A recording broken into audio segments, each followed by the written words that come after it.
السلام عليكم ورحمة الله وبركاته. الحمد لله رب العالمين والعاقبة للمتقين ولا عدوان إلا على الظالمين ونصلي ونسلم على أشرف الأنبياء والمرسلين وعلى آله وصحبه أجمعين أما بعد. أعوذ بالله من الشيطان الرجيم. بسم الله الرحمن الرحيم. يا أيها الذين آمنوا اتقوا الله وقولوا قولا سديدا يصلح لكم أعمالكم ويغفر لكم ذنوبكم ومن يطع الله ورسوله فقد فاز فوزا عظيما. بسم الله الرحمن الرحيم. وجعلنا منهم أئمة يهدون بأمرنا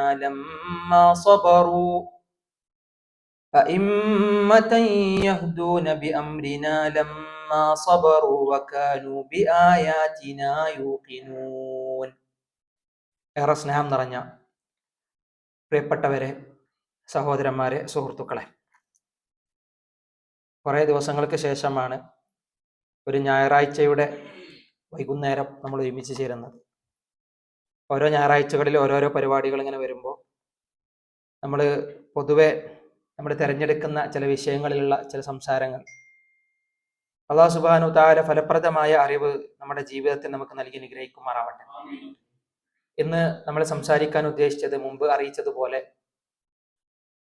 മഹാനായ അൽ ഹാഫിദ് ഇബ്നു കസീർ റഹ്മത്തുള്ളാഹി അലൈഹിയെ സംബന്ധിച്ച്. എന്തുകൊണ്ടാണ് ഇബ്നു കസീർ റഹ്മത്തുള്ളാഹി അലൈഹിയെ സംബന്ധിച്ച് ഇന്ന് ഇങ്ങനെ ഒരു സായാഹ്നത്തിൽ നമ്മൾ സംസാരിക്കുന്നത് എന്ന് വെച്ച് കഴിഞ്ഞാൽ, കഴിഞ്ഞ വെള്ളിയാഴ്ചയിലെ ഖുതുബയിൽ ഒരുപക്ഷെ നമ്മളൊക്കെ ശ്രദ്ധിച്ചിട്ടുണ്ടാകും. രണ്ടാമത്തെ ഖുതുബയിൽ ദുബായ് ദായിറത്തു ശൂനുൽ ഇസ്ലാമിയയുടെ ഒരു പുതിയ തീരുമാനം, ഒരു പുതിയ പ്രോഗ്രാം, ഫആലിയത്തു ഉസ്ബൂഇൽ ഇമാം ഇബ്നു കസീർ റഹ്മഹുല്ലാ, അഥവാ വളർന്നു വരുന്ന ഇന്ന് ഈ രാജ്യത്ത് ജീവിക്കുന്ന ഏതൊരു പൗരനെ സംബന്ധിച്ചിടത്തോളം, ഇവിടെ താമസിക്കുന്ന ഏതൊരാളെ സംബന്ധിച്ചിടത്തോളവും പണ്ഡിതന്മാരെ പരിചയപ്പെടുത്താനും അവർ ഈ രാജ്യത്തിന് സമ്മാനിച്ച, ഈ രാജ്യത്തിന് വേണ്ടി അവർ കരുതി വെച്ച അവരുടെ ഗ്രന്ഥങ്ങളെ പരിചയപ്പെടുത്താനുമൊക്കെയായി ഓരോ പ്രോഗ്രാമുകൾ ദായിറത്തു ശൂനുൽ ഇസ്ലാമിയുടെ കീഴിൽ നടന്നു വരാറുണ്ട്. ഈ ആഴ്ച മഹാനായ ഇബ്നു കസീർ റഹ്മത്തുള്ളാഹി അലൈഹിയെ പരിചയപ്പെടുത്തണമെന്നാണ് പണ്ഡിതന്മാർക്ക് കൊടുത്തിട്ടുള്ള നിർദ്ദേശങ്ങൾ. അതുമായി ബന്ധപ്പെട്ട് പല പ്രവർത്തനങ്ങൾ, പല പ്രോഗ്രാമുകൾ ദുബൈയുടെ പലയിടങ്ങളിലും ഇന്ന് സംഘടിപ്പിക്കപ്പെടുന്നുണ്ട് ഈ ആഴ്ചകളിൽ ഉടനീളം. ഏതായാലും നമ്മുടെ ഈ ഒരു വൈകുന്നേരം ആ ഒരു മഹാപണ്ഡിതനെ സംബന്ധിച്ച് പരിചയപ്പെടാനും ഇസ്ലാമിക ലോകത്തിന് അഹ്ലു സുന്നത്തി വൽ ജമാഅത്ത് സമർപ്പിച്ചിട്ടുള്ള ത്യാഗങ്ങളെ സംബന്ധിച്ചും അവരുടെ പരിശ്രമങ്ങളെ സംബന്ധിച്ചും കേൾക്കുമ്പോൾ എത്രമാത്രം അതിനെ ഉപയോഗപ്പെടുത്താൻ ഞാനും നിങ്ങളും ബാധ്യസ്ഥരാണ് എന്നൊരു ചിന്ത നമ്മുടെ മനസ്സിലേക്ക് കടന്നു വരും. കാരണം അറിവിന് വേണ്ടി പുരുഷായുസ് മുഴുവൻ സമർപ്പിച്ച മഹാത്യാഗികളെ ചരിത്രത്തിൽ നമുക്ക് കാണാനാകും.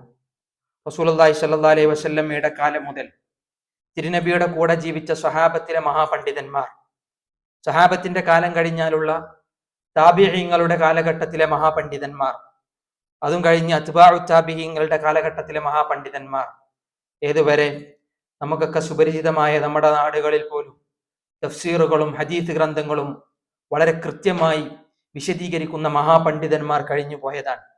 പക്ഷെ നമ്മുടെ ഇന്നത്തെ ഒക്കെ തിരക്ക് പിടിച്ച ജീവിതത്തിൽ അറിവിനോടും മതവിജ്ഞാനങ്ങളോടും പുറംതിരിഞ്ഞു നിൽക്കുന്ന, അലസത കാണിക്കുന്ന ഒരു സമൂഹത്തിനൊരു പക്ഷേ ഇതുപോലുള്ള ചരിത്ര വായനകൾ ജീവിതത്തിൽ ഫലപ്രദം, ജീവിതത്തിൽ ഉപകാരപ്പെട്ടേക്കാം. മഹാനായ ഇബ്നു കസീർ റഹ്മത്തുള്ളാഹി അലൈഹി, നമുക്കറിയാം അഹ്ലു സുന്നത്തി വൽ ജമാഅത്തിന്റെ മഹാപണ്ഡിതരിൽ ഏറെ പ്രസിദ്ധിയാർജിച്ച ശ്രേഷ്ഠരായ പണ്ഡിതന്മാരിൽ ഒരാളാണ്. അദ്ദേഹത്തിന്റെ യഥാർത്ഥ പേരെന്താണെന്ന് നമ്മൾ ആലോചിക്കാറുണ്ടോ? ഇബ്നു കസീർ അല്ലെ? ഇബ്നു കസീർ നമ്മൾ എപ്പോഴും പറയും. മൂപ്പര വല്ലിപ്പാന്റെ പേരാണ് കസീർ, മൂപ്പരുപ്പാന്റെ പേര് ഉമർ എന്നാണ്. അദ്ദേഹത്തിന്റെ പേര് ഇസ്മായിൽ എന്നുമാണ്. ഇസ്മായിൽ ഇബ്നു ഉമർ ഇബ്നു കസീർ റഹ്മത്തുള്ളാഹി അലൈഹി. എവിടെയാണ് അദ്ദേഹം ജനിച്ചത്? അദ്ദേഹം ജനിച്ചത് ബുസറ എന്ന് പറയുന്ന സ്ഥലം. ബുസറ എന്ന് പറഞ്ഞാൽ ഷാമിലെ ഡമസ്കസിലെ ഒരു പ്രദേശമാണ് ബുസറ. ബസറ വേറെ. ബസറ എവിടെ ഉള്ളത്? ബസറ ഇറാഖില്. ഇത് ബുസറ എന്നാണ്. പൊതുവെ ബസറക്കാർക്ക് നമ്മൾ ബസരി എന്നാ പറയാ, പക്ഷെ ബുസറക്കാർക്ക് അൽ ബസറാവി എന്നുള്ള രീതിയിൽ എന്ത് ചെയ്യാറുള്ളത്, അവരുടെ പേര് ചേർത്ത് പറയാറുള്ളത്. ഇമാം ബുഖാരി എന്നൊക്കെ പറഞ്ഞ പോലെ ബസറാവി എന്ന പേരിൽ എന്ത് ചെയ്തിട്ടുണ്ട്, ഇദ്ദേഹത്തിന്റെ ആ നാട്ടിലേക്ക് ചേർത്ത് പറയപ്പെടാറുണ്ട്. ഇദ്ദേഹം ജനിക്കുന്നത് നമുക്ക് കോർത്തു വെക്കാൻ പറ്റുന്ന ഹിജറ വർഷമാണ്, ഹിജറ 700. ഹിജറ 700-ൽ മഹാനായ ഷെയ്ഖുൽ ഇസ്ലാം ഇബ്നു തൈമിയ റഹ്മത്തുള്ളാഹി അലൈഹിയുടെ ശിഷ്യന്മാരിൽ നമുക്കറിയാം ഒരുപാട് ശിഷ്യന്മാർ ഷെയ്ഖുൽ ഇസ്ലാം ഇബ്നു തൈമിയക്ക് കടന്നു പോയിട്ടുണ്ട്. അതിൽ പ്രമുഖനുമാണ് മഹാനായ ഇബ്നു കസീർ റഹ്മത്തുള്ളാഹി അലൈഹി. ഇൻഷാ അല്ലാഹ് അല്പസമയം അദ്ദേഹത്തിന്റെ ജീവചരിത്രവും അദ്ദേഹം മുസ്ലിം ലോകത്തിന് സമ്മാനിച്ച അദ്ദേഹത്തിന്റെ ജീവിതത്തിലെ മഹാപരിശ്രമങ്ങളെയും കിതാബുകളെയും നമുക്കൊന്ന് ഈ അല്പസമയം പരിചയപ്പെടാം. അള്ളാഹു ജീവിതത്തിൽ നമുക്ക് ഉപകാരപ്പെടുത്തി തരുമാറാവട്ടെ. നമ്മൾ പറഞ്ഞു അദ്ദേഹം ജനിക്കുന്നത് ബുസ്രയിലാണ് താമസിച്ചതും മരണപ്പെട്ട അവസാനം അദ്ദേഹത്തെ മറവ് ചെയ്തതും ഈ ഡമസ്കസിൽ തന്നെയാണ്. ഇബ്നു തൈമിയന്റെ ഖബറിന്റെ അടുത്താണ് അദ്ദേഹത്തെയും മറവ് ചെയ്തത് എന്നാണ് ചരിത്രകാരന്മാർ രേഖപ്പെടുത്തിയത്. മജ്ദീൽ എന്ന് പറയുന്ന ഒരു ഗ്രാമത്തിൽ അദ്ദേഹം ജനിച്ചു. അദ്ദേഹത്തിന് 3 വയസ്സായപ്പോൾ അദ്ദേഹത്തിന്റെ ഉപ്പ മരണപ്പെട്ടു, അഥവാ ഹിജറ 703-ൽ ഉപ്പ മരണപ്പെട്ടു. പിന്നെ അദ്ദേഹത്തെ ഏറ്റെടുത്തതും അദ്ദേഹത്തെ വളർത്തിയതും ഏറ്റവും നല്ല ഇസ്ലാമികമായ വിജ്ഞാനം നൽകി ആ ഒരു ദിശയിലേക്ക് തിരിച്ചുവിട്ടതും മഹാപണ്ഡിതനായ അദ്ദേഹത്തിന്റെ സഹോദരൻ അബ്ദുൽ വഹാബ് എന്ന് പറഞ്ഞ ആളാണ്. അദ്ദേഹം മഹാപണ്ഡിതനാണ്, ഒരുപാട് ഗ്രന്ഥങ്ങൾ, കമാലുദ്ദീൻ അബ്ദുൽ വഹാബ് എന്നാണ് അദ്ദേഹത്തിന്റെ പേര്, കമാലുദ്ദീൻ അബ്ദുൽ വഹാബ്. ഇദ്ദേഹത്തിന്റെ ഇവരുടെ ഉപ്പയും ഒരു ഖതീബായിരുന്നു, മുഹദ്ദിസ് ആയിരുന്നു, ഹദീസുകളൊക്കെ വിവരം പഠിച്ചിരുന്ന പണ്ഡിതനായിരുന്നു ഇവരുടെ ഉപ്പയുമെന്ന് ചരിത്രത്തിൽ കാണാനാകും. ഏതായാലും ഉപ്പ മരണപ്പെട്ടപ്പോൾ അദ്ദേഹത്തെ വളർത്തിയത് 3 വയസ്സ് പ്രായം തികഞ്ഞ മഹാനായ ഇസ്മായിൽ എന്ന് പറയുന്ന ഇബ്നു കസീർ എന്ന തന്റെ സഹോദരനെ വളർത്തിയത് സഹോദരനാണ്. സഹോദരന്റെ പേര് കമാലുദ്ദീൻ അബ്ദുൽ വഹാബ്. അങ്ങനെ പിന്നീട് ഡമസ്കസിലെ ബുസ്രയിൽ നിന്ന് ഡമസ്കസിലെ നേരത്തെ പറഞ്ഞ മജ്ദീൽ എന്ന് പറഞ്ഞ സ്ഥലത്ത് നിന്നും ഡമസ്കസിലേക്ക് അവർ താമസം മാറി. പിന്നെ മരണം വരെ അദ്ദേഹം അവിടെ തന്നെയായിരുന്നു, ആ നാട്ടിൽ തന്നെയാണ് ജീവിച്ചു പോകുന്നത് എന്നാണ്. ഒരിക്കൽ ഇബ്നു കസീർ റഹ്മത്തുള്ളാഹി അലൈഹി തന്റെ സഹോദരനെ സംബന്ധിച്ച് പറഞ്ഞ വാക്ക് ഇങ്ങനെയാണ്. അതൊക്കെ നമ്മുടെ ജീവിതത്തിൽ ഉപകരിക്കാന്ന് പറഞ്ഞു കഴിഞ്ഞാൽ, നമുക്ക് ഏറെ പ്രിയപ്പെട്ട ആളുകളെ അവർക്ക് ദീന് മതവിജ്ഞാനപരമായ കാര്യങ്ങളിൽ ദിശ നിർണയിച്ചു കൊടുക്കാൻ നമുക്ക് സാധിക്കുമെങ്കിൽ നമ്മൾ അത് ചെയ്യണം. കാരണം അദ്ദേഹത്തിന്റെ സഹോദരൻ എടുത്ത ആ തീരുമാനങ്ങളും അദ്ദേഹത്തിന്റെ സഹോദരൻ കാണിച്ച ആദ്യത്തെ ചുവടുവെപ്പുകളുമാണ് ലോകത്ത് അങ്ങനെ ഒരു മഹാപണ്ഡിതനെ എന്ത് ചെയ്തത്, ലോകത്തിന് സമ്മാനിച്ചത് എന്ന് അതിന്റെ കൂടെ ആ വായനയിൽ നമ്മൾ ചേർത്ത് വായിക്കേണ്ട കാര്യങ്ങളാണ്. ഇബ്നു കസീർ റഹ്മത്തുള്ളാഹി അലൈഹി പറഞ്ഞു, അദ്ദേഹത്തിന്റെ സഹോദരനെ സംബന്ധിച്ച് കാന ലന ഷഖീഖ, എന്റെ ഉമ്മയത്ത സഹോദരനായിരുന്നു അബ്ദുൽ വഹാബ്. മാത്രവുമല്ല വബിന റഫീഖ, എന്റെ സന്തത സഹചാരിയായിരുന്നു, എന്നെ കൂടെ കൂട്ടി നടത്തി എന്റെ കൂട്ടുകാരനെ പോലെയായിരുന്നു എന്റെ സഹോദരനൻ. വശഫൂഖ, എന്നോട് ആർദ്രതയും എന്നോട് വല്ലാത്ത വാത്സല്യവും കാണിച്ചിരുന്നവനായിരുന്നു എന്റെ സഹോദരൻ. ഫസ്തഗൽതു അലാ യദൈഹി ഫിൽ ഇൽം, അറിവിന്റെ വാതായനങ്ങളിൽ ഞാൻ ആദ്യം കാൽ വെച്ച് തുടങ്ങുന്നത് എന്റെ സഹോദരന്റെ കൈകളുമായിട്ടാണ്, കയ്യും പിടിച്ചിട്ടാണ്, ജ്യേഷ്ഠന്റെ കയ്യും പിടിച്ചിട്ടാണ് വിവരം അന്വേഷിച്ച് തുടങ്ങുന്നത് എന്നാണ്. ഫയസ്സറല്ലാഹു തആല മിൻഹു മാ യസ്സർ, അറിവ് ധാരാളം ശേഖരിച്ചു വെച്ചിരുന്ന എന്റെ സഹോദരനിൽ നിന്ന് അള്ളാഹു എനിക്ക് എളുപ്പമാക്കി തന്ന അറിവിന്റെ ആദ്യ പാഠങ്ങൾ, ബാലപാഠങ്ങൾ ഞാൻ സ്വായത്തമാക്കി, ഞാൻ കരഗതമാക്കി. വസഹല മിൻഹു മാ തഅസ്സർ, എനിക്ക് ഏറെ പ്രയാസം തോന്നിയത് പോലും അള്ളാഹു എനിക്ക് എന്റെ സഹോദരന്റെ സഹായങ്ങളാൽ എനിക്ക് എളുപ്പമാക്കി തന്നു. എന്നിട്ട് അദ്ദേഹത്തിന്റെ ചരിത്രത്തിൽ രേഖപ്പെടുത്തിയത് ഇങ്ങനെയാണ്,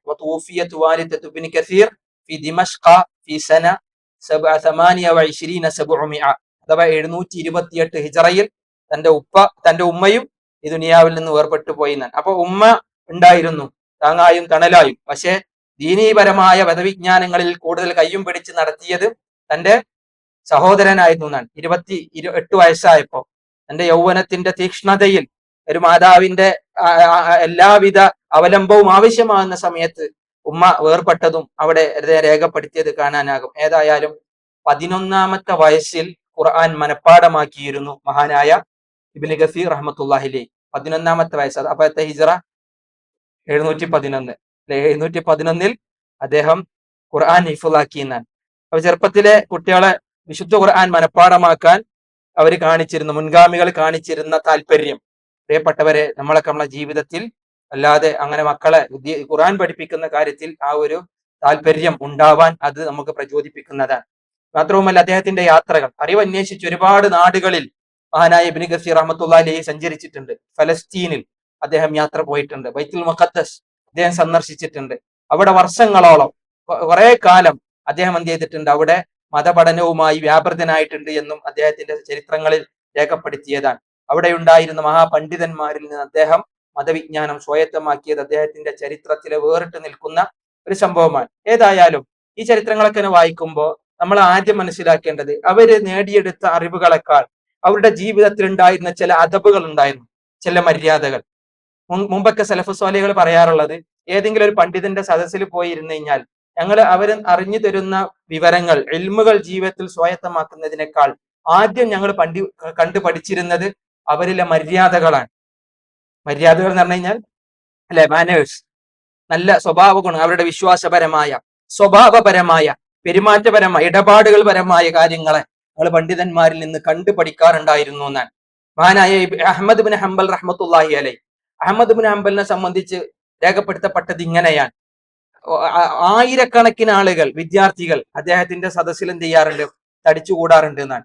ആയിരക്കണക്കിന്, 10,000-കണക്കിന് എന്നും പറയപ്പെടുന്നു. അതിൽ ഭൂരിഭാഗം ആളുകളും അദ്ദേഹത്തിൽ നിന്ന് കണ്ടുപഠിച്ചിരുന്നത് അദ്ദേഹത്തിന്റെ എളിമയും വിനയവും, വിദ്യാർത്ഥികളോടുണ്ടായിരുന്ന അദ്ദേഹത്തിന്റെ സംസാരത്തിന്റെ ലാളിത്യവും, അദ്ദേഹത്തിന്റെ മര്യാദകളുമായിരുന്നു എന്നെന്ത് ചെയ്യുന്നു, പറയപ്പെടുന്നു. അഥവാ ഒരു പണ്ഡിതൻ ഉണ്ടായിരിക്കേണ്ട എല്ലാവിധ നല്ല നന്മകളും വിനയവും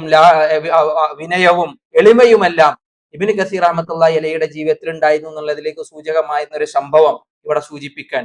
അദ്ദേഹത്തിന്റെ തന്നെ ശിഷ്യനായ മഹാനായ ഇബ്നു ഹിജ്ജ അൽ ഹമവി, ഇബ്നു ഹിജ്ജ അൽ ഹമവി എന്ന് പറഞ്ഞാൽ ലോക പ്രശസ്ത മുഹദ്ദിസീങ്ങളിൽ ഒരാളാണ്. ലോക പ്രശസ്ത മുഹദ്ദിസീങ്ങളിൽ ഒരാൾ ഇബ്നു ഹിജ്ജ അൽ ഹമവി. അദ്ദേഹം 766 ജനിച്ച പണ്ഡിതനാണ്. അദ്ദേഹം മരണപ്പെടുന്നത് 837 ഹിജറ. അഥവാ ഇബ്നു കസീർ റഹ്മത്തുള്ളാഹി അലൈഹിയുടെ ശിഷ്യഗണങ്ങളിൽ നിറസാന്നിധ്യമായിരുന്നു നമ്മൾ നേരത്തെ പറഞ്ഞ ഇബ്നു ഹിജ്ജ അൽ ഹമവി. അദ്ദേഹം തന്റെ ഉസ്താദിനെ സംബന്ധിച്ച്, തന്റെ ശൈഖിനെ സംബന്ധിച്ച് രേഖപ്പെടുത്തിയ ഒരു സംഭവം ഇങ്ങനെയാണ്. ഈ കിതാബിഹി സമറാത്തുൽ ഔറാഖ്. സമറാത്തുൽ ഔറാഖ് എന്ന് പറഞ്ഞ ഒരു ഗ്രന്ഥം ഹമവിക്കുണ്ട്. സമറാത്ത് എന്ന് പറഞ്ഞാൽ കനികൾ, കായ്കൾ എന്നൊക്കെയാണ്. അൽ ഔറാഖ് എന്ന് പറഞ്ഞു കഴിഞ്ഞാൽ ചില കഷ്ണം പേപ്പറുകൾ, അല്ലെ. അതായത് നല്ല ഫലപ്രദമായ അറിവ് നിറഞ്ഞു നിൽക്കുന്ന പേജുകൾ എന്നുള്ള രീതിയിൽ അദ്ദേഹം എഴുതിയ ഒരു ഗ്രന്ഥത്തിന്റെ പേരാണ്. അതില് തന്റെ ഷെയ്ഖിനെ സംബന്ധിച്ച് അദ്ദേഹം പരാമർശിക്കുന്നത് ഇങ്ങനെയാണ്. ഷെയ്ഖാരാൻ ഇസ്മായിൽ ഇബ്നു കസീർ റഹ്മത്തുള്ളാഹി അലൈഹി. വഹുവ അന്നഹു കാനത് ലിബ്നി കസീർ സുഫ്ഫതൻ അലാ ബാബി ദാരിഹി യജ്ലിസു വയുതാലിഉ ഫീഹാ ഇസ്തിനാസൻ ബിൽ മാറത്തി ലിസആമത്തിൽ വഹ്ദ. ജീവിതത്തിൽ ഇങ്ങനെ കൂട്ടുകാരോ അല്ലെങ്കിൽ വല്ലാത്ത സന്തത സഹചാരികളോ ധാരാളമൊന്നും ഇല്ല ഇബ്നു കസീറിന്. അങ്ങനെ വീട്ടിൽ അദ്ദേഹം തനിച്ചാണ്. പലപ്പോഴും വീട്ടിൽ തനിച്ചാകുമ്പോ ഈ ഒരു തനിച്ചിരിക്കുന്നത് അദ്ദേഹത്തിന് വല്ലാതെ മടുപ്പ് തോന്നിയ സമയങ്ങളിൽ അദ്ദേഹം എന്ത് ചെയ്യാറുണ്ട്, വീടിന്റെ വാതിൽ ഇങ്ങനെ തുറന്നിട്ട് അദ്ദേഹത്തിന്റെ കോലായിൽ അദ്ദേഹം ഒരു കസേരയും ഇട്ടിരിക്കാറാണ്. എന്താ അവിടെ പണി? അവിടെ ഇങ്ങനെ വായനകളാണ്, അല്ലെ. തീരാത്ത വായനകളുമായി ധാരാളം വായിക്കുന്ന പ്രവർത്തനം അദ്ദേഹത്തിന്റെ ജീവിതത്തിലുണ്ട്. അങ്ങനെ അദ്ദേഹം സുദീർഘമായി, അല്ലെ, നിർത്താത്ത വായനയിൽ അദ്ദേഹം തുടരാറാണ്. എല്ലാ ദിവസവും അത് കാണും. എന്തിനു വേണ്ടിയാണ്? ലിസആമത്തിൽ വഹ്ദ, ഒറ്റപ്പെടലിന്റെ ആ ഒരു വിരസത നീങ്ങാൻ വേണ്ടി. ആ പുറത്തിങ്ങനെ ആൾക്കാരൊക്കെ ഇങ്ങനെ പോവുകയും ചെയ്യും, അതിങ്ങനെ കാണുകയും ചെയ്യും. അപ്പോ തോന്നുന്ന ഒരു ഉന്മേഷം, അതിനു വേണ്ടിയാണ് വീടിന്റെ കൊലായിൽ അദ്ദേഹം ചെയ്യുന്നത്, ഇരിക്കാറുണ്ടായിരുന്നത്. അങ്ങനെ വകാന ഫീ ജവാരിഹി ജാറു ലഹു റസ്സു സിയാബ്. അദ്ദേഹത്തിന് ഒരു അയൽവാസി ഉണ്ടായിരുന്നു. അദ്ദേഹത്തിന്റെ അയൽവാസിന്റെ പ്രത്യേകത റസ്സു സിയാബ്, കുപ്പായ മുഴുവൻ കീറിപ്പറഞ്ഞ, പാവപ്പെട്ട, കണ്ടാൽ അല്ലെ ഒരു കോഹലുമില്ലാത്ത, കുപ്പായ മുഴുവൻ കീറിപ്പറഞ്ഞ, ചുക്കിച്ചുളിഞ്ഞ വസ്ത്രമിട്ട് വരുന്ന ഒരു അയൽവാസി അദ്ദേഹത്തിനുണ്ടായിരുന്നു. വകാന ഇദാ റഅ ശൈഖ് ജാലിസൻ അല സഫ, അല്ലെ. അദ്ദേഹത്തിന്റെ ആ വരമ്പിൽ, വരാന്തയില് എന്ത് ചെയ്യാറുണ്ട്, ശൈഖ് ഇങ്ങനെ വായിച്ചിങ്ങനെ ഇരിക്കണ കണ്ടു കഴിഞ്ഞാൽ അപ്പൊ ഇയാളും ചെന്നിരിക്കും. എപ്പോഴും അവിടെ പോയിരിക്കും. അദ്ദേഹത്തിന്റെ പിന്നിൽ ഇങ്ങനെ ഇരിക്കുന്നതാണ്. യജീഉ മിൻ വറാഇ ളഹിരിഹി വയഖറഉ മാ യഖറഉഹു. ഇദ്ദേഹത്തിന്റെ പിന്നിൽ കൂടെ ഇങ്ങനെ വന്ന് എന്താണ് ഇബ്നു കസീർ വായിക്കുന്നത് അതിങ്ങനെ കേൾക്കും, വായിക്കുന്നത് പോലെ ഇങ്ങനെ വായിക്കാൻ ശ്രമിക്കുകയും ചെയ്യാറുണ്ടായിരുന്നു.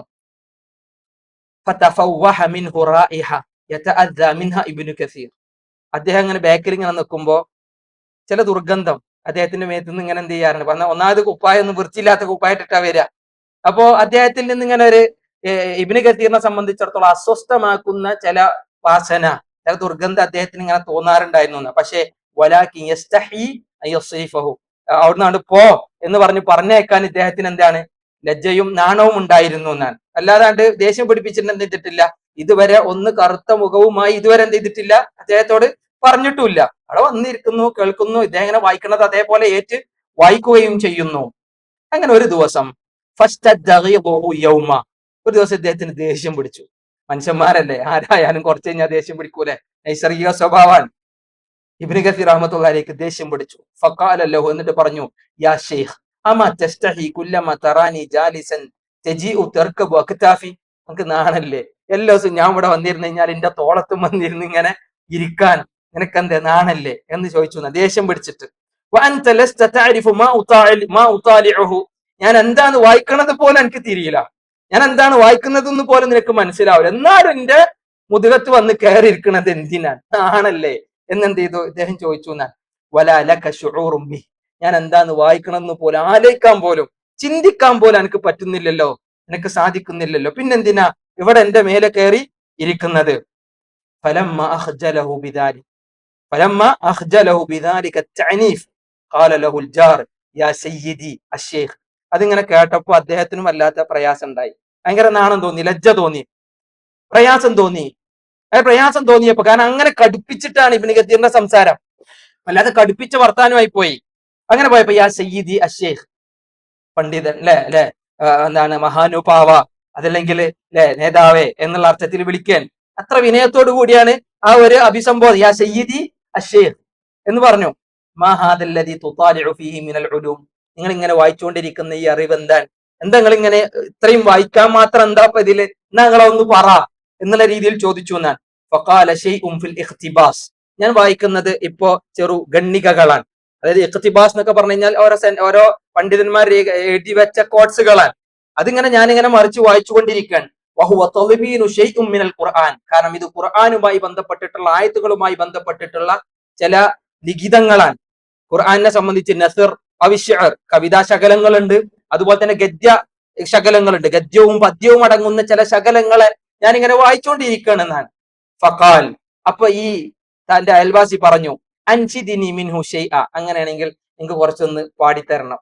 എന്താണ് പറഞ്ഞത്, ആ പറഞ്ഞതിനെ പറ്റി ഒരു കവിത പറയണം, ആ കവിതകൾ എനിക്ക് വായിച്ചു തരണം എന്ന് പറഞ്ഞപ്പോ ഫഫക്കറ ഇബ്നു കസീർ സഅ സുമ്മ ഖാൽ, കുറച്ചു നേരം ഞാൻ ആലോചിച്ചിട്ട് ആ വായിച്ച സംഗതികളെ വളരെ സംക്ഷിപ്തമായി 2 വരി കവിതകളിൽ ഇബ്നു കസീർ റഹ്മത്തുള്ളാഹി അലൈഹി എന്ത് ചെയ്തു, അയാൾക്ക് പറഞ്ഞു കൊടുക്കാൻ. അഥവാ വിനയം, ആ ശേഖന്റെ വിനയം നോക്കി, അതായത് ഒന്നും അറിയില്ല എന്നുള്ള രീതിയിലാണെങ്കിലും ചോദിച്ചപ്പോ ഒരു ഈർഷ്യതയോ ഒരു ദേഷ്യമൊന്നുമില്ല, ആ ചോദ്യത്തിന് മറുപടിയായി അറിവിനെങ്ങനെ തുറന്നു കൊടുക്കാൻ ആ മഹാപണ്ഡിതൻ ചെയ്തത്. അദ്ദേഹം പറഞ്ഞു, കൈദു ഹസൂദിൻ വഹന വലി സുറൂറും വഹുന അൽഹംദുലില്ലാഹില്ലദി അദ്ഹബ അന്നൽ ഹസന. 2 വരിയാണ്ട് പാടിക്കൊടുത്തു. അഥവാ ഈ മറ്റേ അസൂയാലുക്കളുടെ ദേഷ്യവും അല്ലെങ്കിൽ അവരുണ്ടാക്കുന്ന പ്രയാസവും അതൊക്കെ എന്നെ സംബന്ധിച്ചിടത്തോളം ഇവിടെ എനിക്കിപ്പോ വല്ലാത്ത ആശ്വാസവും സന്തോഷവുമാണ്. കാരണം ഞാൻ അസൂയയും മറ്റു കുശുമ്പും പിന്നായ്മയും വെച്ച് നടക്കുന്ന ആളല്ല. ഞാൻ എന്റെ വായനകളിൽ ഞാൻ എന്റെ കാര്യവും നോക്കി പോകുന്നു എന്നുള്ള രീതിയിൽ അൽഹംദുലില്ലാ, അള്ളാഹുവിന് സർവസ്തുതി, അല്ലദി, എങ്ങനെയുള്ള അള്ളാഹ്, അദ്ഹബ അന്നൽ ഹസന, നമ്മളെ തൊട്ട് ദുഃഖത്തെ എടുത്തു കളഞ്ഞ റബ്ബ് എന്നുള്ള നിലക്ക് വിശുദ്ധ ഖുർആന്റെ ഒരു ആയത്തുമായി ബന്ധപ്പെട്ട് 2 വരി കവിത ചൊല്ലിയപ്പോ ഫലമ്മ ഫറഗ മിൻ ഇൻശാദിഹി ഖാല ലഹു ജാറുഹു, ആ 2 വരി കവിത കേട്ടപ്പോ അയൽവാസി പറഞ്ഞു,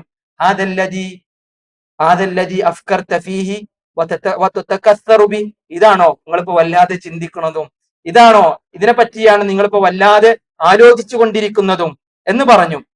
ഇദൻ ഇസ്മ മാ അഖൂൽ, ഞാൻ 2 വരി കവിത പറയാം, അതൊന്ന് നിങ്ങൾ കേൾക്കൂ.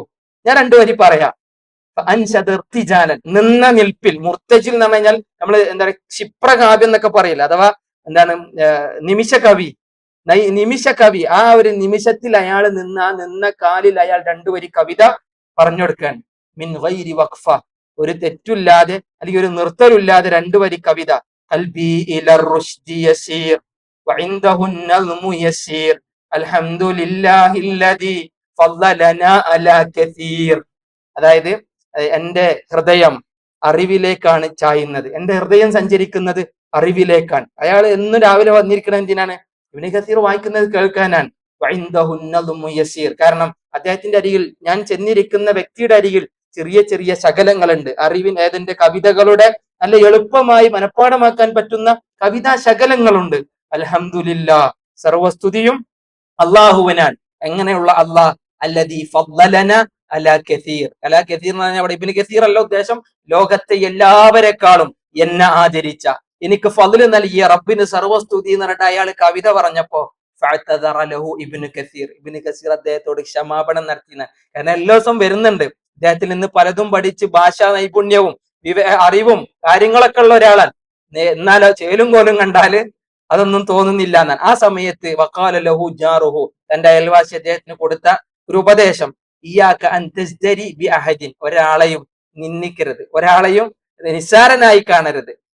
ഫഇന്ന മവാഹിബല്ലാഹി തആല ഫി സുദൂരി ലാ ഫി സിയാബ്, ഒരിക്കലും അള്ളാഹു നൽകുന്ന കഴിവുകൾ കുപ്പായങ്ങളിലല്ല, അള്ളാഹു നൽകുന്ന കഴിവുകൾ ഒരു പക്ഷെ അവരുടെ ഹൃദയങ്ങളിലായിരിക്കും എന്ന് പറഞ്ഞ ഉപദേശം പലപ്പോഴും ഇബ്നു കസീർ റഹ്മത്തുള്ളാഹി അലൈഹി അദ്ദേഹത്തിന്റെ ഗ്രന്ഥങ്ങളിൽ അതല്ലെങ്കിൽ അദ്ദേഹത്തിന്റെ സംസാരങ്ങളിലൊക്കെ ഉൾക്കൊള്ളിക്കാറുണ്ട് എന്നാണ്. അഥവാ ഇത് അദ്ദേഹത്തിന്റെ വിനയത്തെയാണ് സൂചിപ്പിക്കുന്നത്. ഒരാൾ അദ്ദേഹത്തിന്റെ ജീവിതത്തിലെ ഒരു കാര്യം ഇങ്ങനെ എടുത്തു പറഞ്ഞപ്പോ ഏറെ എളിമയോടെ താഴ്മയോടെ അത് കേൾക്കാനും അയാൾക്ക് മറുപടികൾ നൽകാനും അയാൾ ആദരിക്കാനും അദ്ദേഹം കാണിച്ചത്, തെറ്റുകൾ തിരുത്താൻ കാണിച്ച അദ്ദേഹത്തിന്റെ വിവേകം, അതൊക്കെ അദ്ദേഹത്തിന്റെ സ്വഭാവ ഗുണങ്ങളെ സംബന്ധിച്ച് പണ്ഡിതന്മാര് ചരിത്രകാരന്മാര് രേഖപ്പെടുത്തി വെച്ച സംഭവമാണ്. ഞാനിതിവിടെ പറഞ്ഞു വന്നത് ഇബ്നു കസീർ റഹ്മത്തുള്ളാഹി അലൈഹിയുടെ ജീവിതത്തിൽ ആ ഒരു പാഠം നമ്മുടെ ജീവിതത്തിൽ ഓർമ്മിക്കാനും അതൊരു നമ്മളെ ഏറെ ആവേശം കൊള്ളിക്കാനും ഉതകുന്ന ഒരു കാര്യമാണ് എന്നുള്ള നിലക്ക് മഹാനായ ഇബ്നു കസീർ റഹ്മത്തുള്ളാഹി ഒരുപാട് ഗ്രന്ഥങ്ങളെ രചിച്ചിട്ടുണ്ട്. അതിലേറ്റവും പ്രസിദ്ധമായത് ഏതാണ്? തഫ്സീറുൽ ഖുർആനുൽ അലീം, തഫ്സീറുൽ ഖുർആനുൽ അലീം. അതാണ് ഇബ്നു കസീർ, തഫ്സീർ ഇബ്നു കസീർ എന്നുള്ള പേരിൽ അറിയപ്പെടുന്നത്.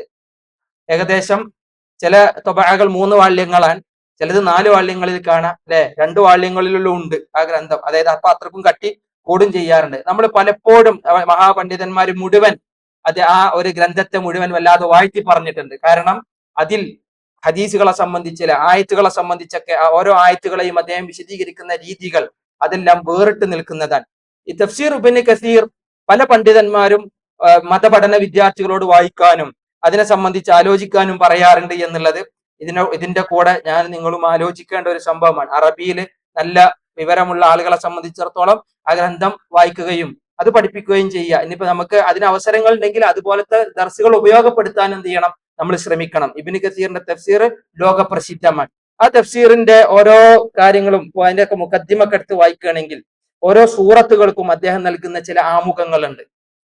ചില സൂറത്തുകൾക്ക് പശ്ചാത്തലവുമായി ബന്ധപ്പെട്ട് എന്തെങ്കിലും അല്ലെ, ഇപ്പൊ ചില നമ്മൾ പറയാറില്ലേ സബബുൻ നുസൂൽ, ചില കാരണങ്ങളിലായിരിക്കും ചില ആയത്തുകൾ അവതരിക്കുക, ചില സൂറത്തുകൾ അവതരിക്കാനുള്ള കാരണങ്ങൾ. ഇതൊക്കെ ആമുഖങ്ങളിൽ വളരെ സംക്ഷിപ്തമായി രേഖപ്പെടുത്തിയിട്ടാണ് ഇബ്നു കസീർ റഹ്മത്തുള്ളാഹി അലൈഹി എന്താറുള്ളത് അതിനെ രേഖപ്പെടുത്താറുള്ളത്. മാത്രവുമല്ല ഇബ്നു കസീറിന്റെ തഫ്സീറിന്റെ ഒരു ആദ്യ ഭാഗമൊക്കെ ഇങ്ങനെ നോക്കിക്കഴിഞ്ഞാൽ അള്ളാഹുവിന്റെ ഖുർആനെ സംബന്ധിച്ച്, ഖുർആന്റെ ഫദ്ലുകളെ സംബന്ധിച്ച്, ഖുർആൻ അവതീർണമായ ചരിത്രം, താരീഖു നുസൂലിൽ ഖുർആൻ, ഖുർആൻ ഇറങ്ങിയ ചരിത്രം അവിടെ അല്ലെ, റസൂലുള്ളാഹി സ്വല്ലല്ലാഹി അലൈഹി വസല്ലമക്ക് ആദ്യമായി ഇറങ്ങുന്ന വഹ്യ് മുതലുള്ള സംഭവങ്ങളെ ചരിത്രങ്ങളെ രേഖപ്പെടുത്തി അതിൽ വന്ന ഹദീസുകൾ അങ്ങനെ ക്രോഡീകരിച്ചിട്ടാണ് അദ്ദേഹം എന്ത് ചെയ്തിട്ടുള്ളത്, ആ ഗ്രന്ഥം എഴുതി തുടങ്ങിയത്. പിന്നെ ഈ ഒരു ആമുഖം കഴിഞ്ഞു കഴിഞ്ഞാൽ അതിന്റെ ആമുഖത്തിന് ശേഷം പിന്നെ നമുക്ക് കാണാൻ കഴിയുന്നത് അള്ളാഹ് അവതരിപ്പിച്ച വേദഗ്രന്ഥങ്ങളെ സംബന്ധിച്ചുള്ള ഒരു സംസാരം ഇബ്നു കസീറിന്റെ തഫ്സീറിലുണ്ട്.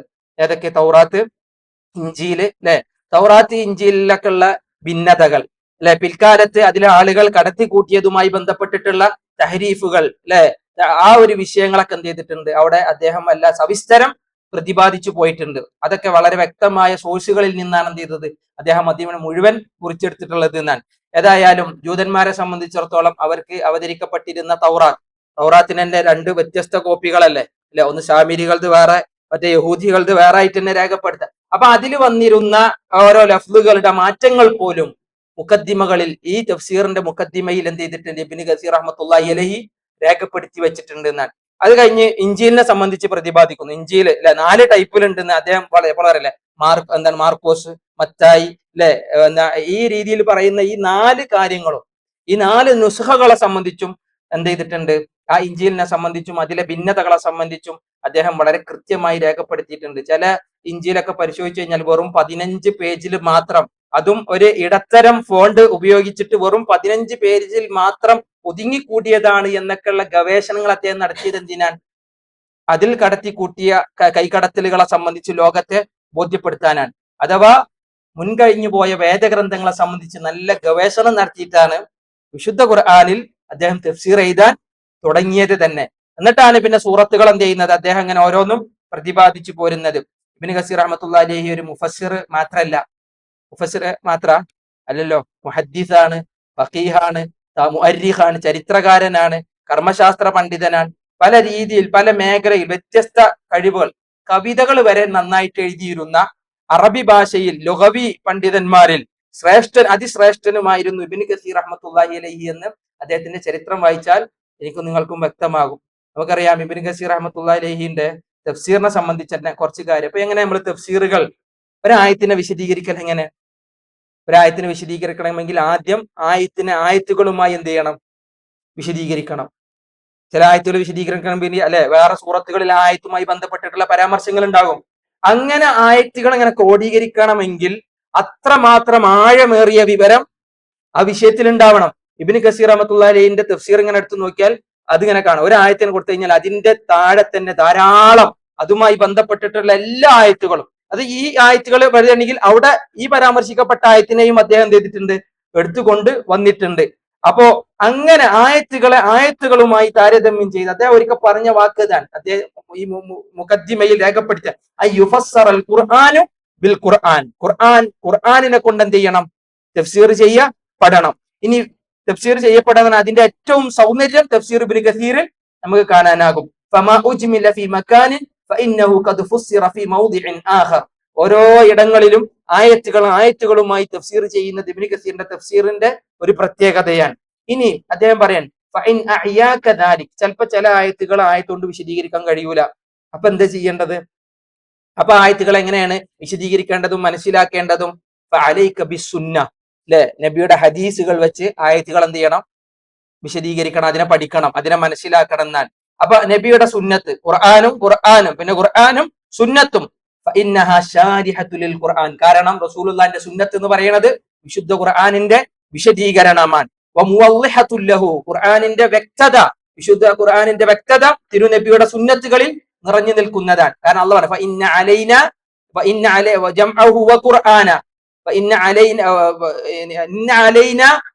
പറഞ്ഞു തീർച്ചയായും എന്റെ മേൽ അതിന്റെ ബയാനത്തിന്റെ ബാധ്യത എന്റെ മേലാണ് എന്ന് റബ്ബ് പറഞ്ഞതുപോലെ ഊതീതുൽ ഖുർആന വമിസ്ലഹു മഅഹു, റസൂലുള്ളാഹി പറഞ്ഞു എനിക്ക് ഖുർആനും കിട്ടി അതേപോലെ തന്നെ വേറൊന്നും കിട്ടി, അഥവാ തിരുനബിയുടെ സുന്നത്തും കിട്ടി. ഖുർആൻ വിശദീകരിച്ചു ഖുർആനിനാൽ, പിന്നെ ഖുർആനെ വിശദീകരിച്ചു തിരുനബിയുടെ സുന്നത്തിനാൽ. ഇനി ചില സമയത്ത് ആയത്ത് വിശദീകരിക്കാൻ ചിലപ്പോൾ ഹദീസുകളെ കാണൂല. അപ്പൊ ആയത്തുകൾ മനസ്സിലാക്കേണ്ടത് എങ്ങനെയാണ്, നമ്മൾ എന്ത് ചെയ്യും, സ്വഹാബത്തിന്റെ വർത്തമാനങ്ങളിലേക്ക് നോക്കുന്നതാണ്. സ്ഥിരപ്പെട്ടു വന്ന സ്വഹീഹായി വന്ന സ്വഹാബത്തിന്റെ വർത്തമാനങ്ങളുമായി എന്ത് ചെയ്യും, അതിനിപ്പോ ഇബ്നു മസ്ഊദിനെ പോലെ അബ്ദുല്ലാഹി ഇബ്നു അബ്ബാസിനെ പോലുള്ള മഹാസഹാബികളുടെ അല്ലെ കിബാറുൽ ഉലമാക്കളുടെ ഉദ്ധരണികളുമായി എന്ത് ചെയ്യാറുണ്ട്, ആയത്തുകളെ ഇബ്നു കസീർ റഹ്മത്തുള്ളാഹി അലൈഹി വിശദീകരിക്കുന്നത് കാണാം. ഇനി ചിലപ്പോൾ സ്വഹാബത്തിന്റെ വാക്കുകളുമായിട്ട് എന്ത് ചെയ്യാൻ പറ്റൂല, താരതമ്യം ചെയ്യാൻ കഴിയൂല. അപ്പോൾ എന്ത് ചെയ്യും, കാരണം സ്വഹാബത്ത് ഫഇന്നഹും അദ്റാ മിൻഹും, അല്ലെ, ഖുർആൻ ഏറ്റവും നന്നായി അറിയുന്നവർ സ്വഹാബത്താൻ. ആ ഇറങ്ങിയ കാലഘട്ടത്തിൽ അവരും ജീവിച്ചിരിക്കുന്നുണ്ട്. അവരില്ലെങ്കിൽ എന്ത് ചെയ്യണം, സ്വഹാബത്തിൽ തന്നെ ആദ്യം പരിഗണിക്കൽ ആരാണ്, നമ്മൾ പറഞ്ഞു ഉലമാക്കളെ, അതിൽ നേതാക്കളെ, ഖുലഫാ റാഷിദുകളെ ഒക്കെയാണ്. എന്നിട്ട് പിന്നെ ഇങ്ങനെ ഓരോരുത്തരെ വിശദീകരണങ്ങളാണ്. അതും കഴിഞ്ഞു കഴിഞ്ഞാൽ വഇദാ ലം തജിദ് തഫ്സീറ ഫിൽ ഖുർആൻ വലാ ഫിസ് സുന്നഹ വലാ വജദ്തഹു അനിസ് സഹാബ, ഖുർആനിൽ കാണാനില്ല വിശദീകരിക്കാൻ, അതുപോലെ തന്നെ സുന്നത്തുകളിൽ കാണാനുള്ള വിശദീകരിക്കാൻ, സഹാബത്തിന്റെ വാക്കുകളിലും വിശദീകരണങ്ങളെ കാണാനില്ലെങ്കിൽ ഫഖദ് റജഅ കസീറും മിനൽ അഇമ്മ, ഭൂരിഭാഗം ഇമാമുമാരും പിന്നെ മടങ്ങിലെടുക്കാൻ ഇദാലിക ഇലാ അഖ്വാലി അത്താബിഈൻ, താബിഈങ്ങളുടെ സ്വഹീഹായ വർത്തമാനങ്ങളെ പരിശോധിക്കും, അല്ലെ, അവർ അതിന്റെയും പരമ്പരയൊക്കെ നോക്കിയിട്ടാണ് എന്ത് ചെയ്യുക, സ്വഹീഹാണെന്ന് പറഞ്ഞു കഴിഞ്ഞാൽ പിന്നെ ആ താബികൾ എങ്ങനെയാണോ ആയത്തിനെ മനസ്സിലാക്കിയത് ആ രീതിയിൽ ആയത്തുകളെ വിശദീകരിക്കാൻ അദ്ദേഹത്തിന്റെ തഫ്സീറിൽ എന്ത് ചെയ്തിട്ടുണ്ട്, ശ്രമം നടത്തിയിട്ടുണ്ട്. അതുകൊണ്ട് തന്നെ ഇബ്നു കസീറിന്റെ തഫ്സീറിന്റെ ഒരു ഐഡിയ, ഏകദേശ ധാരണ നമുക്ക് വന്നു. ഖുർആൻ വിശദീകരിക്കുമ്പോൾ ആയത്തുകൾ കൊണ്ട് വിശദീകരിച്ചു, നബിയുടെ ഹദീസുകൾ ധാരാളം ഹദീസുകൾ കാണാം. ഇപ്പൊ ചില പണ്ഡിതന്മാർ അറിയും ഇബ്നു കസീറിന്റെ തഫ്സീറിലുള്ള എല്ലാ ഹദീസും എന്തല്ല, സ്വഹീഹല്ല. എല്ലാ ഹദീസും സ്വഹീഹാണ് അല്ല, അത് നമ്മൾ അതിന്റെ കൂടെ വായിക്കേണ്ട കാര്യമാണ്. ഇബ്നു കസീറിന്റെ തഫ്സീറിൽ ഉണ്ട് എന്ന് പറഞ്ഞു കഴിഞ്ഞാൽ അതെന്തിനല്ല, തെളിവ് എവിഡൻസ് ആയിട്ട് ഉപയോഗിക്കാൻ പറ്റൂല. കാരണം അതിലെ ഹദീസുകളും എന്ത് ചെയ്തിട്ടുണ്ട്, പഠന വിധേയമായിട്ടുണ്ട്, പരമ്പരകൾ പരിശോധിക്കപ്പെട്ടതുണ്ട്, അല്ലെ, അതിന്റെ മത്നുകൾ പരിശോധിക്കപ്പെട്ടതുണ്ട്. പിന്നീട് അല്ലെ പണ്ഡിതന്മാർ അഹ്ലു സുന്നത്തി വൽ ജമാഅത്തിന്റെ മുഹദ്ദിസീങ്ങൾ ദഈഫ് ദുർബലമാക്കി എന്ന് പറഞ്ഞ ഹദീസുകൾ പലതും അതിൽ ഉണ്ട്. അപ്പൊ അവിടെ നമ്മൾ മനസ്സിലാക്കേണ്ടത് പഠനം നടത്തുമ്പോൾ സ്വഹീഹായ അദ്ദേഹത്തിന്റെ അഭിപ്രായങ്ങളെ സ്വഹീഹാണ് ഏതാണോ അള്ളാഹുവിന്റെ പ്രവാചകന്റെ വർത്തമാനങ്ങളോട് കൂടുതൽ ചേർന്ന് നിൽക്കുന്നത് അതായിരിക്കണം നമ്മുടെ അഭിപ്രായങ്ങൾ. അല്ലെ, ആര് പറഞ്ഞതുപോലെ മഹാപണ്ഡിതന്മാരായ ഇമാം ഷാഫി, അതുപോലെ തന്നെ ഇമാം അഹ്മദ് ഇബ്നു ഹംബൽ, ഇമാം മാലിക്, ഇവരൊക്കെ പറഞ്ഞതും അതാണ്. അപ്പൊ നമ്മൾ പറഞ്ഞു വന്നത് അദ്ദേഹത്തിന്റെ തഫ്സീറിന്റെ ഒരു പ്രത്യേകതയാണ്. തഫ്സീറിന് ഇങ്ങനെ ഓരോ പ്രത്യേകതകൾ ഉണ്ടെന്ന് ഒരു വളരെ സംക്ഷിപ്തമായിട്ട് പറഞ്ഞതാണ്. അതൊക്കെ കൂടുതലായിട്ട് അറബി ഭാഷ കൈകാര്യം ചെയ്ത് ആ തഫ്സീർ വായിക്കുമ്പോഴാണ് അതിന്റെ ആ ഒരു രസം നമുക്ക് എന്ത് ചെയ്യുക, ഫീൽ ചെയ്യുക. ഏതായാലും ആ തഫ്സീറിൽ ഇന്ന കാര്യങ്ങൾ ഉണ്ടെന്ന് രേഖപ്പെടുത്താൻ വേണ്ടി രേഖപ്പെടുത്തിയ കാര്യങ്ങളെ സൂചിപ്പിച്ചു എന്ന് മാത്രം. മുഫസ്സിർ മാത്രമായിരുന്നില്ല ഇബ്നു കസീർ റഹ്മത്തുള്ളാഹി അലൈഹി. അദ്ദേഹം ആരും കൂടിയാണ്? ഒരു മുഹദ്ദിസും കൂടിയാണ്. മുഹദ്ദിസ് എന്ന് പറഞ്ഞാൽ ഹദീസുകളെ നന്നായി ഹിഫ്ളാക്കി, അല്ലെ, ഹദീസുകൾ രേഖപ്പെടുത്തി ഒരു തെറ്റും വെള്ളിപ്പുള്ളിയും ഒരു മറവിയുമില്ലാതെ ഹിഫ്ളാക്കുന്ന പണ്ഡിതന്മാരിൽ ഒരാൾ കൂടിയായിരുന്നു ഇബ്നു കസീർ റഹ്മത്തുള്ളാഹി അലൈഹി എന്നാണ്. അദ്ദേഹത്തിന്റെ ഹദീസ് ഗ്രന്ഥങ്ങൾ ധാരാളം ഉണ്ട്. അതിൽ ഒരു ഗ്രന്ഥമാണ് അത്തക്മീലു ഫിൽ ജർഹി വത്തഅദീൽ വമഅരിഫത്തു സിഖാത്ത് വദുഅഫാഇ വൽ മജാഹിൽ. ഇതൊക്കെ ഇങ്ങനെ പേര് കേൾക്കുമ്പോൾ തന്നെ മനസ്സിലാവും റാവിമാരെ സംബന്ധിച്ചാണ്.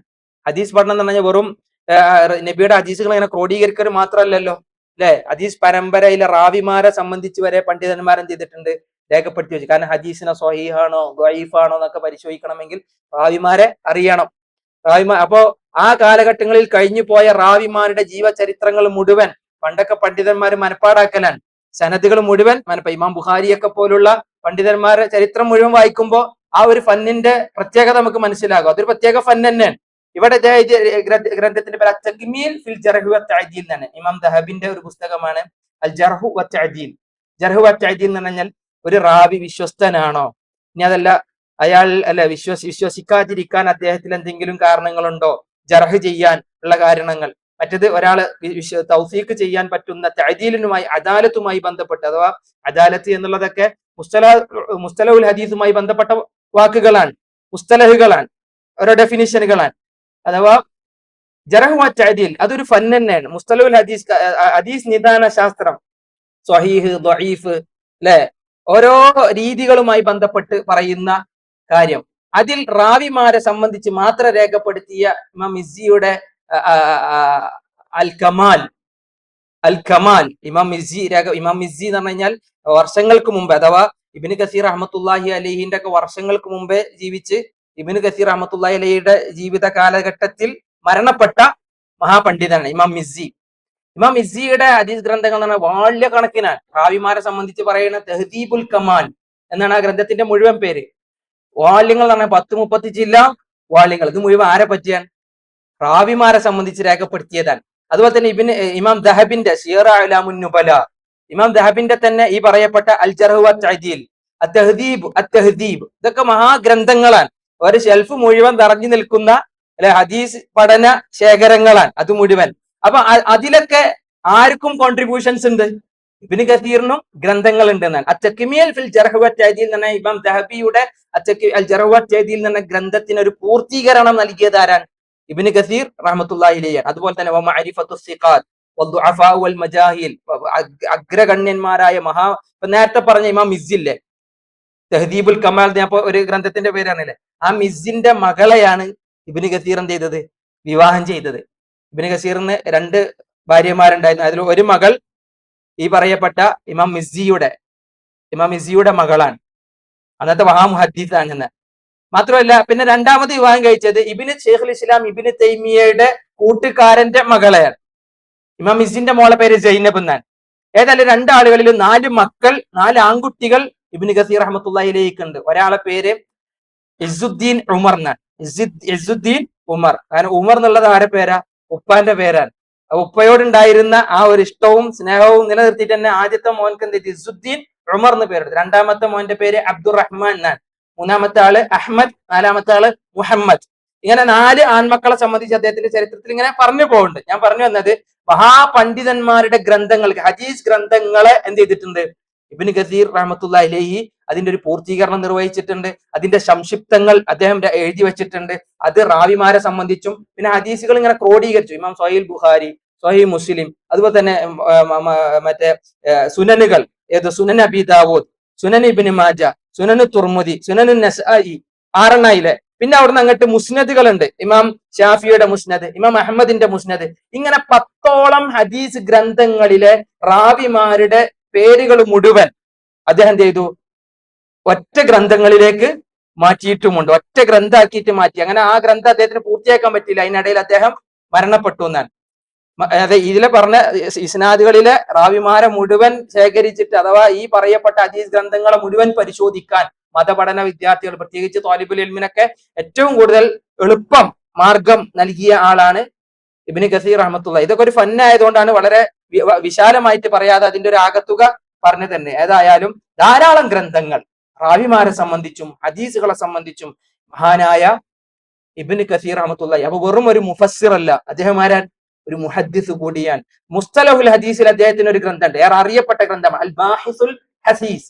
അൽ ബാഹിസുൽ ഹസീസ്, അൽ ബാഹിസുൽ ഹസീസ് എന്ന് പറഞ്ഞാൽ ചിലപ്പോൾ നമ്മള് മുഖദ്ദിമത്ത് ഇബ്നു സലാഹ് എന്ന് പറഞ്ഞിട്ട് മുസ്തലഹുൽ ഹദീസിൽ മതപഠന വിദ്യാർത്ഥികൾ അറബി കോളേജുകളിലൊക്കെ ആദ്യം പഠിച്ചു തുടങ്ങുന്ന ഒരു ഗ്രന്ഥമുണ്ട്. ഇമാം ബൈഖൂനി കഴിഞ്ഞ് കഴിഞ്ഞാൽ മുഖദ്ദിമത്ത് ഇബ്നു സലാഹ്, ഇബ്നു സലാഹിന്റെ മുഖദ്ദിമ. അതിൽ സ്വഹീഹ്, ദഈഫ്, ഇങ്ങനെ അതിന്റെ കാറ്റഗറികളെ മുഴുവൻ, റാവിമാരെ സംബന്ധിച്ച് മുഴുവൻ ഇങ്ങനെ പറഞ്ഞു പോകുന്ന അതിന്റെ നിദാന ശാസ്ത്രം.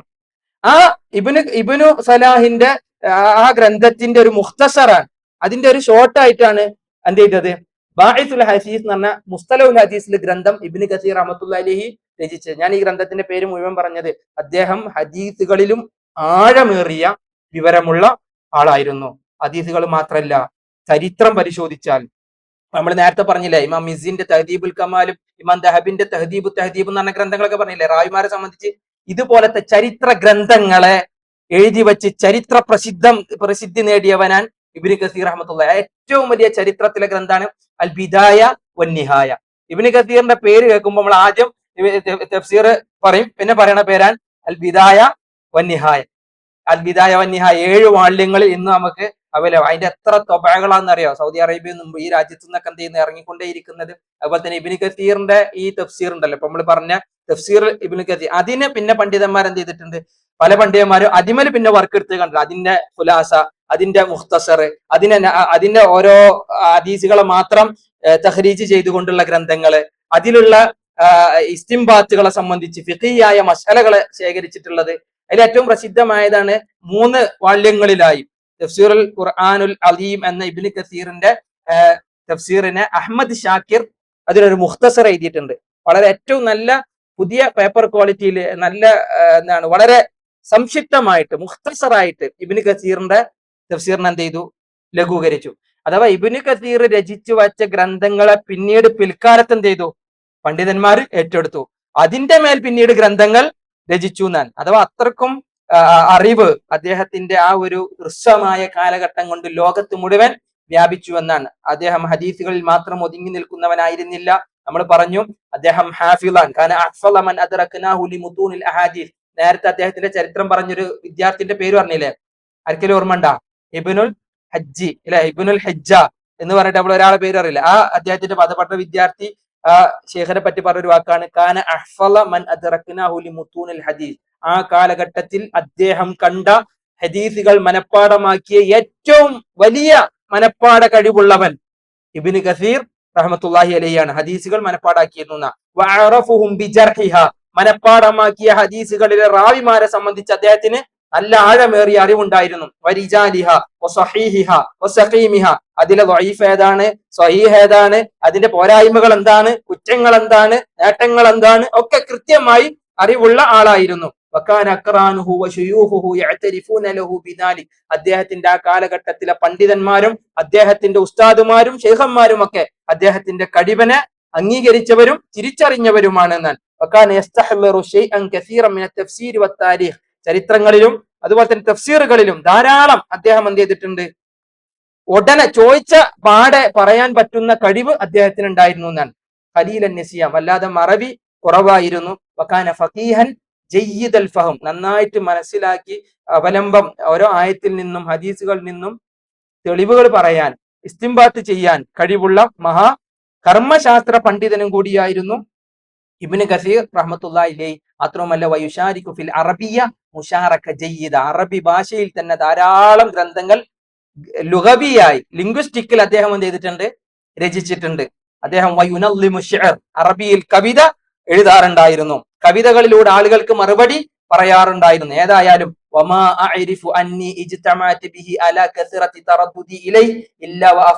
അതെങ്ങനെ പറയാൻ, ഇത്രമാത്രം നന്മകൾ, ഇത്രമാത്രം അറിവിന്റെ മേഖലകൾ നിറഞ്ഞു നിൽക്കുന്ന ഒരു വ്യക്തിയിലേക്ക് ഞാൻ എപ്പോഴും പലപ്പോഴുമായി അദ്ദേഹത്തിന്റെ അരികിലേക്ക് ചെല്ലാറുണ്ട്. 6 വർഷക്കാലം അദ്ദേഹത്തിൽ നിന്ന് ഞാൻ പലതും പഠിച്ചെടുത്തു എന്ന് അദ്ദേഹത്തിന്റെ വിദ്യാർത്ഥികളെ പറഞ്ഞപ്പോൾ അദ്ദേഹം ഈ മേഖലകളിലൊക്കെ അദ്ദേഹത്തിന് നിറഞ്ഞു നിന്ന അറിവിന്റെ ആഴമാണ് ലോകത്തെ ഇവർ പരിചയപ്പെടുത്തി. ഏതായാലും വല്ലാതെ നീട്ടി പറയുന്നില്ല. അവസാന കാലഘട്ടങ്ങളിൽ അദ്ദേഹത്തിന്റെ കാഴ്ച കുറഞ്ഞു എന്ന് മാത്രമല്ല, പിന്നീട് അദ്ദേഹം അന്ധനായി എന്നും പറയപ്പെടുന്നു. തീരെ കാഴ്ചയില്ലാതെയാണ് അദ്ദേഹം മരണപ്പെട്ടതെന്നും പറയപ്പെടുന്നു. ഏതായാലും നേരത്തെ നമ്മൾ പറഞ്ഞ ആ ഒരു ജാമിഉൽ മസാനീദ് ഉണ്ടല്ലോ, ജാമിഉൽ മസാനീദ്, സ്വഹീഹുൽ ബുഖാരി, സ്വഹീഹ് മുസ്ലിം, പിന്നെ സുനനുകൾ മുഴുവൻ, അത് കഴിഞ്ഞിട്ട് മുസ്നദുകൾ മുഴുവൻ ചേർത്തിട്ട് അതിലുള്ള പണ്ഡിതന്മാരെ മുഴുവൻ ശേഖരിച്ചു വെച്ച ഗ്രന്ഥം, ആ ഗ്രന്ഥത്തെ പൂർത്തീകരിക്കാൻ അദ്ദേഹത്തിന് സാധിച്ചില്ല. ഏകദേശം 774, അപ്പൊ എത്ര വയസ്സായി? 74 വയസ്സ്. 774 ശഅബാൻ 26 ഈ ലോകവാസം അദ്ദേഹം വെടിഞ്ഞുവെന്നാണ് ചരിത്രകാരന്മാർ രേഖപ്പെടുത്തിയത്. വദുഫിന ഖുർബ ഇബ്നു തൈമിയ ഫി മഖാബിർ, അല്ലെ, ഇബ്നു തൈമിയയുടെ മൃതദേഹം, ഇബ്നു തൈമിയയുടെ മയ്യത്ത് മറമാടപ്പെട്ട ഒഴിമാടത്തിനരികിൽ, ആ ഒരു ഖബറിനരികിൽ അദ്ദേഹവും എന്ത് ചെയ്തു? മറമാടപ്പെട്ടുവെന്നാണ് ചരിത്രകാരന്മാർ രേഖപ്പെടുത്തി. അദ്ദേഹത്തിന്റെ വിദ്യാർത്ഥികൾ സങ്കടപ്പെട്ട് കവിതകൾ രചിച്ചതൊക്കെ ചരിത്രത്തിൽ കാണാം. നിങ്ങളുടെ വേർപാടിൽ മതപഠന വിദ്യാർത്ഥികൾ എല്ലാവരും സങ്കടങ്ങളിലാണ്. ഒരിക്കലും പിടിച്ചു നിർത്താൻ പറ്റാത്ത പാകത്തിൽ നിറഞ്ഞൊഴുകുന്ന കണ്ണീർ കണങ്ങൾ അദ്ദേഹത്തിന്റെ വേർപാടിൽ എന്ത് ചെയ്തു? വിദ്യാർത്ഥികളിൽ നിന്ന് ഒഴുകിനാൻ. ആ കണ്ണീരുകളോടൊപ്പം രക്തം മുഴുവൻ കൂട്ടിക്കലർത്തിയാലും ഇബ്നു കസീറെ, നിങ്ങൾക്ക് അത്ര കണ്ണീരൊഴുക്കി, രക്തം പൊട്ടുമാറി കണ്ണീരൊഴുക്കിയാലും അതൊക്കെ വളരെ കുറവാണ്. കാരണം അത്രമാത്രം സങ്കടം ഞങ്ങളുടെ മനസ്സുകളിൽ നിറയുന്നു എന്നാണ്. ഏതായാലും ഇബ്നു കസീർ റഹ്മത്തുള്ളാഹി അലൈഹി കവിതകളൊക്കെ രചിച്ചു എന്ന് പറഞ്ഞാൽ അതിൽ 2 കവിത പറഞ്ഞു. പിന്നെ അദ്ദേഹത്തിന്റെ വിദ്യാർത്ഥി പറഞ്ഞ 2 വരി കവിതയും കൂടി ഇതിലുണ്ട്. ഏതായാലും നമുക്ക് പറയാൻ ഇപ്പൊ സമയമില്ല, അതുകൊണ്ട് തൽക്കാലം അവിടെ നിർത്തുകയാണ്. അദ്ദേഹത്തിന്റെ ചരിത്രം നമ്മൾ പറഞ്ഞത് എന്തിനാന്ന് വെച്ച് കഴിഞ്ഞാൽ, ജീവിതത്തിൽ അവരൊക്കെ അവരുടെ ആയുസ്സിനെ മുഴുവൻ ചെലവഴിച്ചത് മതവിജ്ഞാനങ്ങൾക്ക് വേണ്ടിയാണ്. ഖുർആൻ പഠിക്കാനും അത് പഠിപ്പിക്കാനും, ഹദീസ് പഠിക്കാനും അത് പഠിപ്പിക്കാനും, ലോകത്തെ വ്യാപിപ്പിക്കാനുമാണ്. ഇന്ന് നമുക്ക് അതിന് ചിലപ്പോൾ കഴിവുകളില്ലെങ്കിലും അവർ ചെയ്തു വച്ച നന്മകളുടെ ഭാഗവാക്കാവാൻ, അവർ ചെയ്തു വച്ച നന്മകളിൽ നിന്ന് കോരിക്കുടിക്കാൻ, അവർ ചെയ്തു വച്ച ഇത്തരം അറിവിന്റെ വാതായനങ്ങളിലേക്ക് കടന്നു ചെല്ലാൻ അവസരങ്ങൾ ധാരാളം ഇന്നത്തെ ആധുനിക കാലഘട്ടത്തിലെ സൗകര്യങ്ങൾ ഉപയോഗപ്പെടുത്തി നമുക്ക് സാധിക്കും. അല്ലാഹു സുബ്ഹാനഹു വ തആല നന്മകൾ നിറഞ്ഞ ഏറ്റവും നല്ല മുഅ്മിനീങ്ങളിൽ നമ്മൾ ഉൾപ്പെടുത്തി അനുഗ്രഹിക്കുമാറാവട്ടെ.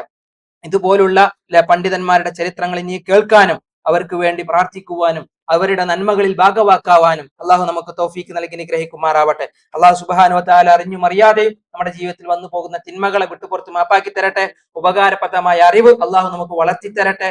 അള്ളാഹു സുബ്ഹാനഹു വ തആല നമ്മുടെ ജീവിതത്തിൽ എല്ലാ നന്മകളും പ്രദാനം ചെയ്യുമാറാവട്ടെ. നമ്മുടെ ഉദ്ദേശ ശുദ്ധികൾ അള്ളാഹു അതിനെ മുഴുവൻ അള്ളാഹു പൂർത്തീകരിച്ച് നൽകട്ടെ. നമ്മുടെ ലക്ഷ്യങ്ങൾ അള്ളാഹു പൂർത്തീകരിക്കട്ടെ. അള്ളാഹുവിന്റെ സഹായം സദാ നമ്മളിൽ ഉണ്ടാവട്ടെ. നമ്മൾ പ്രയാസങ്ങൾ അള്ളാഹു മാറ്റിത്തരട്ടെ. നമ്മുടെ മാതാപിതാക്കൾക്കും ഗുരുനാഥന്മാർക്കും നമ്മുടെ മക്കൾക്കും ഇണകൾക്കും അള്ളാഹു എല്ലാവിധ അഭിവൃദ്ധിയും നന്മകളും പ്രദാനം ചെയ്യട്ടെ. വാഖിറു ദഅവാനാ അൽഹംദുലില്ലാഹി റബ്ബിൽ ആലമീൻ വസല്ലല്ലാഹു അലാ നബിയിനാ മുഹമ്മദ് വഅലാ ആലിഹി വസഹ്ബിഹി വസല്ലം. ജസാകുമുല്ലാഹു ഖൈറ. അസ്സലാമു അലൈക്കും വറഹ്മത്തുള്ളാഹി.